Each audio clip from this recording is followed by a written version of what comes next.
Historias olvidadas, voces que aún resuenan. Ilustres Anónimos.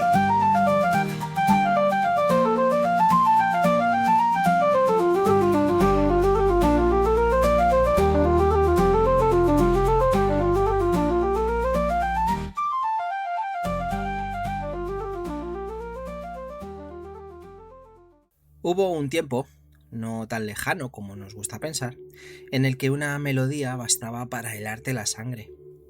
No hacía falta entenderla, no hacía falta ni siquiera saber latín. Ni siquiera hacía falta creer en nada en concreto. Bastaban unas pocas notas graves, repetidas, obstinadas, casi inevitables, podríamos decir, para que todos supieran lo mismo. Algo definitivo estaba a punto de ocurrir. No era una canción, no era un rezo amable, no era un consuelo. Era un aviso. Durante siglos, esa música sonó en funerales, en iglesias, en rituales colectivos. Sonó entre muros de piedra ennegrecidos por el humo de las velas. Sonó cuando la peste vaciaba ciudades enteras. Sonó cuando el miedo no era una metáfora ni un diagnóstico, solo un vecino más. Sonó para recordar a vivos y muertos una verdad muy incómoda, que la vida no te pertenece del todo y que en algún momento habrá cuentas que rendir. Ese canto se llamaba Dies Irae, o Dies Irae, como queráis, el día de la ira. Y hoy es muy posible que lo hayas escuchado sin saberlo. En una película, en una serie, en una escena que no terminaba bien, en un momento donde algo se rompía para siempre, tu cerebro lo reconoció antes que tú, eso seguro, no porque lo aprendiera, sino porque es heredado. El Dies Irae no es solo un texto medieval del siglo XIII, es una idea persistente, una cicatriz sonora que atraviesa siglos de historia europea, una manera de ponerle música a algo que nunca supimos explicar del todo. Habla del juicio final, sí, pero también habla de culpa, de obediencia, de poder. Habla de la fragilidad humana frente a estructuras enormes, Dios, la ley, la tradición, el Estado, que prometen orden siempre a cambio de algo. No es casualidad que esta melodía haya sobrevivido a imperios, revoluciones, guerras mundiales y a la propia secularización. No es casualidad que compositores, cineastas y guionistas sigan recurriendo a ella cuando quieren decir algo que las palabras ya no alcanzan. Y tampoco es casualidad que, por ejemplo, aparezca al final de una boda real. Mientras hay sonrisas, trajes, protocolos y cámaras, suena un requiem. Porque a veces lo que muere no es una persona, sino una posibilidad de vida distinta. En este episodio de Ilustres Anónimos no vamos a hablar solo de música, ni solo de religión, ni solo de historia. Vamos a hablar de por qué necesitamos recordarnos que todo acaba, de cómo el miedo se convirtió en arte, de cómo una melodía pensada para los muertos sigue hablándole a los vivos, y de por qué, incluso hoy, cuando creemos haber superado supersticiones y dogmas, seguimos estremeciéndonos al escuchar esas mismas notas. Porque el Dies Irae no solo anuncia el fin del mundo, anuncia algo mucho más inquietante, que el juicio no siempre viene de Dios. A veces viene de la sociedad, a veces viene del poder y a veces viene de nosotros mismos. Bienvenidos y bienvenidas a Ilustres Anónimos. Hoy escuchamos el eco de una advertencia que nunca se apagó. Dicho esto, empecemos.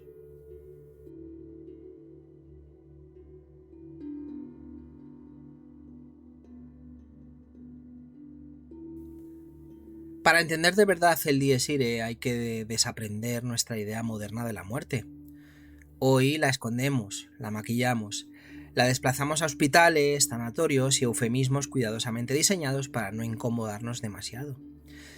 En la Edad Media no había escapatoria, la muerte vivía contigo. Moría gente joven, morían niños, morían madres al parir, morían vecinos sin previo aviso.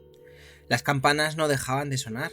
Las epidemias no eran excepciones, como nos ha pasado hace poco, eran ciclos. Y en ese mundo la gran pregunta no era si ibas a morir, sino qué pasaría después. Ahí nace el Dies Irae, un texto nacido del colapso. El himno aparece en el siglo XIII, tradicionalmente atribuido a Tomás de Celano, fraile franciscano y biógrafo oficial de San Francisco de Asís. No lo sabemos con certeza, bueno, como ocurre con tantas cosas medievales, pero el contexto es clarísimo: una Europa sacudida por crisis espirituales, sociales y sanitarias. Y eso se nota en el texto. El Dies Irae no es teología refinada, no es una reflexión delicada, es crudo, directo, casi brutal. No habla de amor divino, no habla de redención garantizada, habla de juicio, de balanza, de cuentas pendientes, y precisamente por eso funcionaba tan bien. El latín como autoridad, no como lenguaje. Aquí hay un detalle fascinante. La mayoría de la población no entendía latín, pero eso no importaba en absoluto. El latín no funcionaba como un idioma informativo, funcionaba como lenguaje de autoridad. Cuando sonaba el Dies Irae, no se esperaba que lo comprendieras palabra a palabra, se esperaba que lo sintieras. El ritmo es casi marcial, las sílabas golpean, la melodía avanza como algo que no se puede detener. El mensaje era sencillo, incluso sin traducción. Esto es serio, muy serio. El Dies Irae no se cantaba solo en funerales. Se cantaba para educar emocionalmente a la comunidad, para recordar 3 ideas básicas: que la vida era provisional, que el orden moral no era negociable y que la culpa tenía consecuencias. No era sadismo, era control social. Un control basado en una idea poderosa. No basta comportarse bien en público. Alguien o algo te está observando siempre. Si recordáis, hablábamos de esto en el episodio de la mujer del César. El mundo del César es el mundo de las apariencias, y hablábamos del mundo de Sócrates, que es cómo eres, cómo te comportas cuando nadie te ve. Y esto es exactamente igual. No basta, vuelvo a decirlo, no basta comportarse bien en público. Alguien o algo te está observando siempre. Esto da la idea de que hay alguien, algo superior, que siempre te está mirando. Y en una época sin cámaras, sin registros, sin archivos, el juicio final funcionaba como un sistema de vigilancia metafísico. El concepto central del texto es ese: Dies Irae, el día de la ira. Ojo, no es el día de la tristeza, no es el día del perdón, el día de la ira. La ira de un juez absoluto, la ira de una verdad que no admite excusas, la ira de un momento donde el relato que te has contado sobre ti mismo, deja de importar. Y aquí está la clave. El Dies Irae no amenaza tanto con el infierno como con la revelación, con que todo quede expuesto. Por eso incomoda incluso hoy, porque sobrevivió. Muchísimos textos litúrgicos desaparecieron. Este no. ¿Y por qué? Porque toca una fibra que no ha cambiado. El miedo a que al final no haya relato que nos salve. Por eso la melodía se quedó. Por eso los compositores la reutilizaron. Por eso el cine la resucitó. No es nostalgia religiosa, para nada. Es memoria emocional colectiva. Y en el siguiente bloque vamos a ver algo todavía más inquietante: cómo esta música salió de las iglesias y se infiltró en nuestra cultura sin pedir permiso. Porque el Dies Irae no murió con la Edad Media, solo cambió de escenario.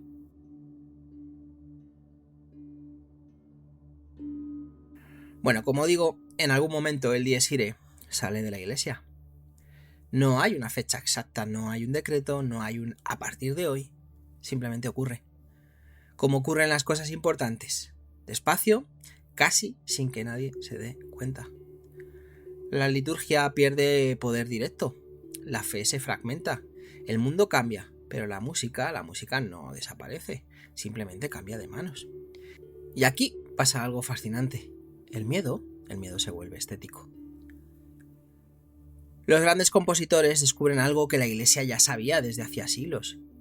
Esas notas graves, descendentes, insistentes, tienen una potencia emocional brutal. No necesitan traducción. no necesitan contexto, no necesitan ni siquiera fe. Solo un atajo directo al estómago. Cada compositor lo usa a su manera, pero todos entienden lo mismo. Esto ya no es música religiosa. Es música sobre el límite. Sobre el momento en el que algo se rompe, sobre el punto de no retorno, sobre aquello que ya no se puede deshacer. El dies irae deja de ser un aviso del más allá y se convierte en un lenguaje emocional universal. Y entonces llega el cine. Aquí ocurre algo decisivo. El miedo ya no necesita a Dios. Las películas no hablan de juicio final, pero hablan de lo mismo con otros nombres. Destrucción, locura, castigo, destino inevitable, pérdida de control. Exactamente las mismas ideas, pero sin teología. Cuando una película quiere decirte esto va mal, no te lo explica.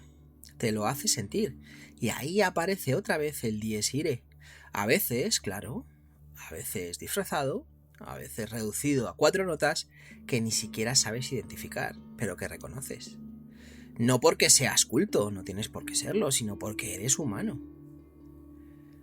Muchísima gente que no sabe nada de música clásica reconoce el dies irae como música de muerte. No lo han estudiado, no lo han analizado, no saben ponerle nombre. Simplemente lo han absorbido. Es memoria cultural inconsciente. Como el sonido de una sirena, como un grito en mitad de la noche. No necesitas saber de dónde viene para entender lo que significa. Aquí el dies irae hace su último gran viaje, del castigo divino al castigo psicológico.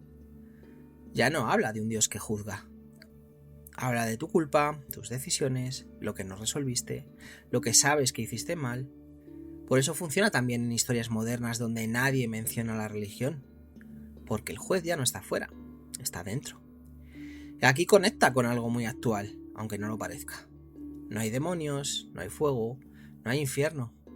Hay deber, hay estructura, hay sacrificio personal en nombre de algo mayor.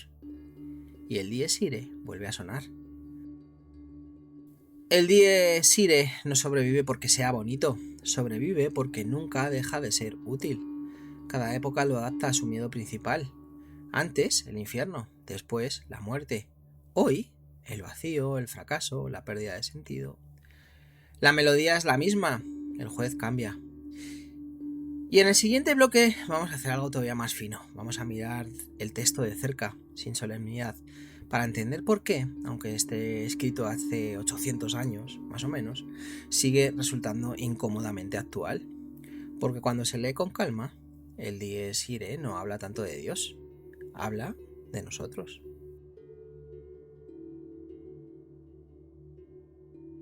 El dies irae está construido como una secuencia de golpes. No hay rodeos, no hay adornos, no hay escapatoria lírica.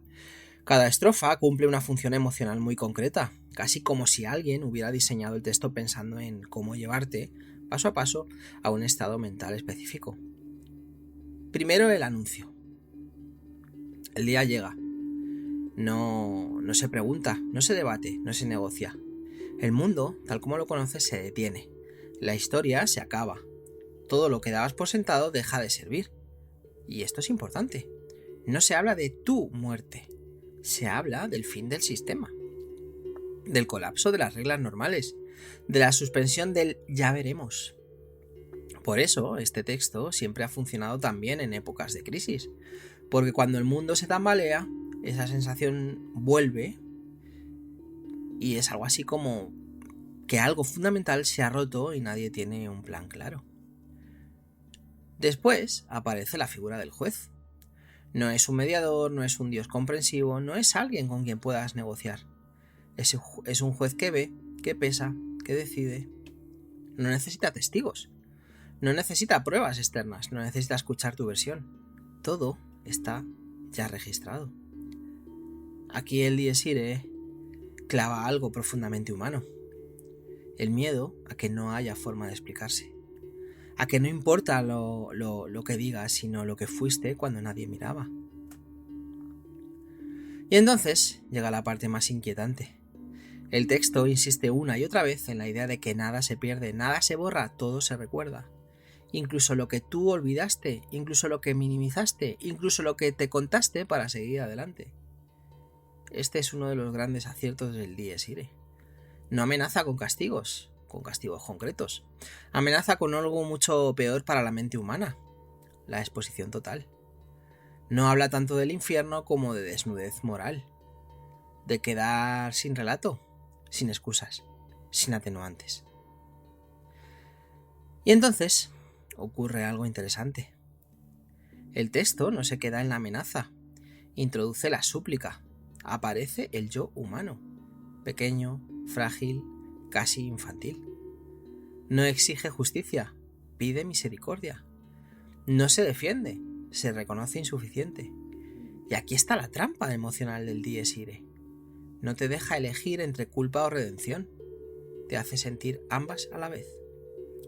Eso es potentísimo, porque reproduce exactamente el estado mental de alguien que sabe que no ha sido perfecto, pero tampoco se siente un monstruo. Por eso, cuando siglos después se intenta suavizar la liturgia, el Dies Irae empieza a sobrar. Es demasiado duro, demasiado frontal, demasiado poco conciliador para una sensibilidad que prefiere hablar de consuelo, esperanza y tránsito. Pero al eliminarlo del ritual no lo eliminó de la cultura, solo lo desplazó. El miedo no desaparece cuando se ignora, se reubica. Y es que si lo piensas bien, este texto funciona como un espejo moral. No te dice que hiciste mal, te obliga a que te lo preguntes. No enumera pecados, no da listas, no señala a nadie. Solo plantea el escenario. Todo cuenta. Y eso, incluso hoy, sigue siendo profundamente incómodo. Vivimos rodeados de narrativas que nos justifican, de explicaciones, de contexto, de matices infinitos. El Dies Irae no compra ninguno. Te coloca frente a una idea brutalmente simple. Al final, no manda el relato que te cuentas. Por eso sigue funcionando en cine, en series, en música contemporánea, porque cuando aparece, el espectador entiende algo sin que nadie lo diga. Se acabaron las excusas. Bueno, en el siguiente bloque vamos a cerrar un círculo muy curioso, porque esta música aparece tantas veces justo en momentos de éxito, poder, celebración o triunfo. Porque quizá el Dies Irae no se usa para hablar de la muerte, quizá se usa para recordarnos el precio. Bueno, pues si el Dies Irae fuera solo música de muerte, aparecería simplemente en funerales, tragedias explícitas, finales oscuros, pero no. Muy a menudo aparece en momentos de triunfo, de orden, de solemnidad, incluso de celebración. Y eso no es un error narrativo. Es exactamente lo contrario. Porque el Dies Irae no habla solo del final, habla del coste. Las sociedades siempre han intuido algo incómodo. El poder, si no se equilibra con gravedad, se vuelve obsceno. La celebración, si no se tiñe de sombra, se vuelve insultante. Por eso, históricamente los rituales de poder han convivido con símbolos de muerte. Coronas junto a calaveras, tronos junto a tumbas, ceremonias solemnes donde la música no eleva, aplasta. El Dies Irae cumple su función o esa función como pocos elementos culturales. Introduce una grieta en el momento perfecto. Recuerda que nada es gratuito, que todo lo que se construye se paga, que toda estabilidad tiene un precio oculto. Bueno, aquí encaja también su uso en escenas como una boda real. En teoría, una boda de Estado es el triunfo absoluto del orden. Continuidad, intuición, futuro asegurado, estabilidad, todo está en su sitio. Todo es correcto, todo es impecable. Y entonces suena un requiem. La música no dice esto es hermoso, dice esto es irreversible. No anuncia una muerte física, anuncia una muerte simbólica, la de la libertad personal, la de una vida alternativa, la de una identidad no elegida. La imagen celebra, la música advierte. Y aquí hay una idea muy potente para vosotros, para todos nosotros. El dies irae aparece muchas veces no cuando algo termina, ojo, sino cuando algo queda fijado para siempre. Cuando ya no hay marcha atrás, cuando el camino se estrecha, cuando la elección se convierte en destino. Por eso funciona también en escenas de ascenso al poder, decisiones cruciales, juramentos, pactos irrevocables, porque no celebra el éxito, lo congela. En narrativa se habla de disonancia emocional, cuando imagen y sonido cuentan historias distintas. El dies irae es uno de los recursos más antiguos y eficaces para crearla. Tú ves algo solemne, ordenado, incluso bello, pero oyes algo que dice, ojo, que esto tiene consecuencias. Y tu cerebro, y no es magia, es evolución, lo entiende sin analizarlo, sin saber latín, sin saber historia. Y es que vivimos rodeados de narrativas de éxito rápido, de decisiones optimizadas, de elecciones sin coste. El dies irae es el antídoto cultural a esa fantasía. Cada vez que aparece recuerda algo profundamente antipático para nuestra época. No todas las elecciones se celebran, algunas se asumen y otras se pagan durante décadas. Por eso, esta música no envejece, porque el precio de las decisiones importantes tampoco lo hace. Bueno, pues en este último bloque, el siguiente y último, vamos a cerrar este círculo. ¿Qué nos dice el dies irae hoy, en un mundo que ya no cree en ese juicio final, pero que sigue temiéndolo? Porque quizá nunca dejamos de cantar ese himno. Lo mismo, solo cambiamos de Dios.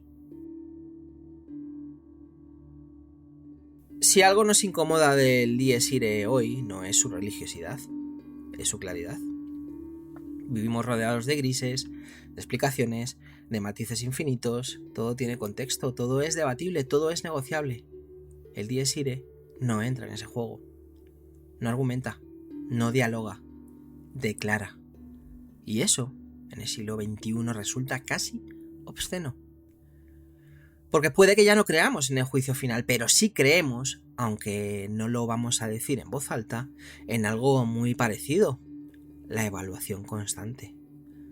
Nos evaluamos a nosotros mismos, evaluamos a los demás, evaluamos decisiones, trayectorias, coherencias, fracasos, éxitos, utilidad, visibilidad. El juicio ya no es divino, es permanente.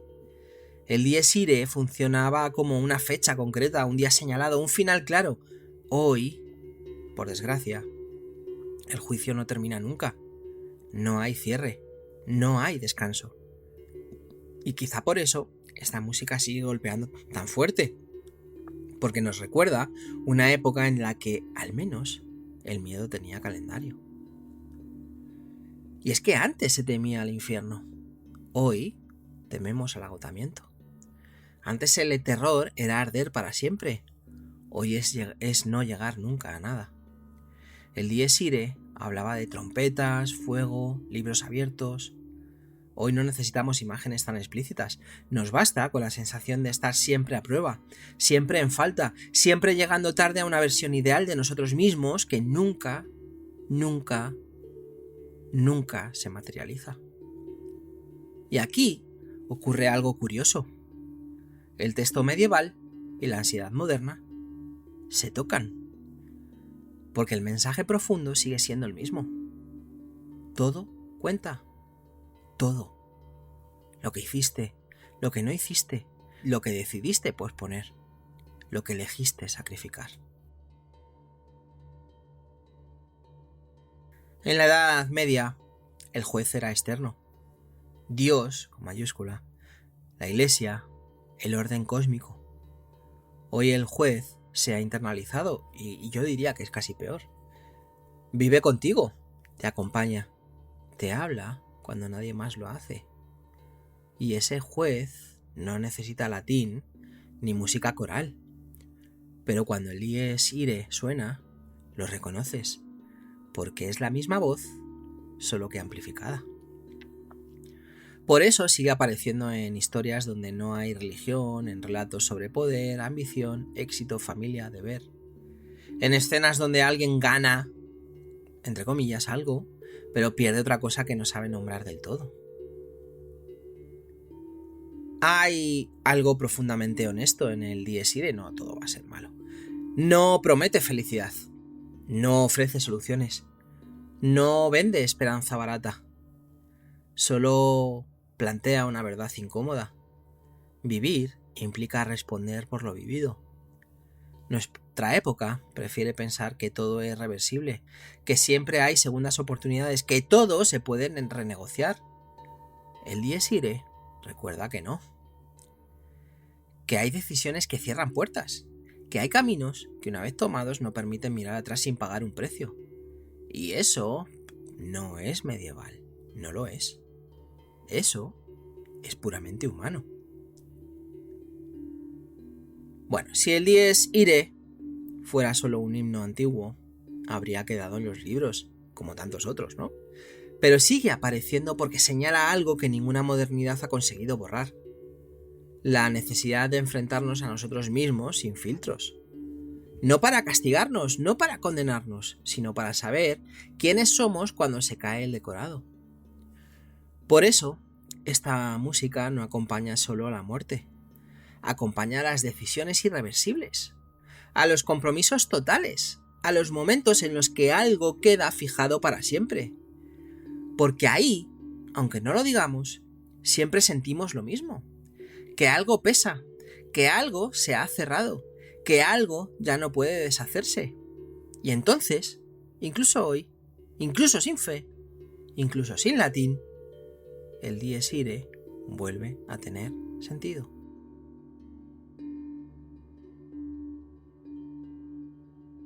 Bueno, el Dies Irae, acabando ya, no fue solo una canción sobre la muerte. Fue y es una canción sobre la verdad. Sobre ese momento en el que ya no sirven el maquillaje, el relato ni la coartada. Sobre el instante, ya sea real o simbólico, en el que lo vivido pesa más que lo contado. Durante siglos, esto es verdad, lo cantaron para los muertos. Hoy sigue hablándonos a los vivos. Porque no importa cuánto cambien los dioses, las instituciones o los lenguajes, seguimos teniendo miedo y temiendo a lo mismo. El día en que no podamos escondernos, el día en que todo quede a la vista, el día en que entendamos el precio real de nuestras decisiones.